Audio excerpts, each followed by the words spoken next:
د پاکستان ډان ورځپاڼې په یو تازه راپور کې له افغانستان سره د پاکستان د سوداګریزو لارو بندېدو له امله یاد هیواد ته اوښتي زیانونه رسنیز کړل. یاد ورځپاڼې راپور ورکړی چې افغانستان ته د پاکستان د صادراتو له امله له روسیې او منځني اسیا سره هم د دغه هیواد سوداګري او ترانزیت درېدلی دی. په راپور کې راغلي چې پاکستان کې د سمنټو او ډبرو سکرو صادرات او واردات په ټپه درېدلي چې په پایله کې د یو ټن ډبرو سکرو بیه 450,000 کلدارو ته لوړه شوې.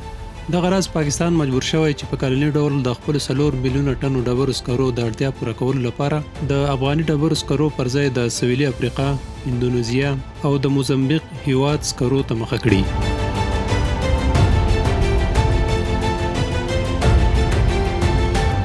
لدې سره هممهاله د چراډ فوجي او میپل لیف د سیمنټو تولیدي کارخونې چې افغانستان ته صادرات لرل په پراخه کچه زیانمنې شوي، ځکه چې یادو کارخانو 18.15 سلنه عواید افغانستان ته د صادراتو له درکه پیدا کول.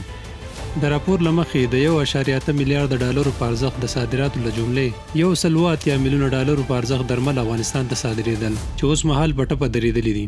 د کراچۍ د میوه پلورونکي ټولنې ډان ورځپاڼې ته ویلي چې انار اوس مهال د افغانستان پر ځای له ایران څخه پاکستان ته واردېږي چې بیې یې 100 برابره لوړې شوي دي.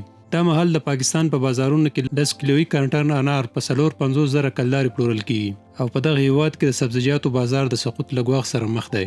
راپور زیاتوي چې د دې بندیزونو په پایله کې 200 څخه تر 250 پورې کنټینرونه په چمن کې او له 350 څخه تر 400 کنټینرونه په تورخم کې بند پاتې دي او دغه راز د پاکستان له لورې سباندې 9000 کنټینرونه په بندرونو کې بند پاتې دي. همدارنګه پاکستان د غنمو او اوړو محصولاتو لپاره د افغانستان بازار او همدارنګه د بهرنیو اسعارو عاید له لاسه ورکړی دی.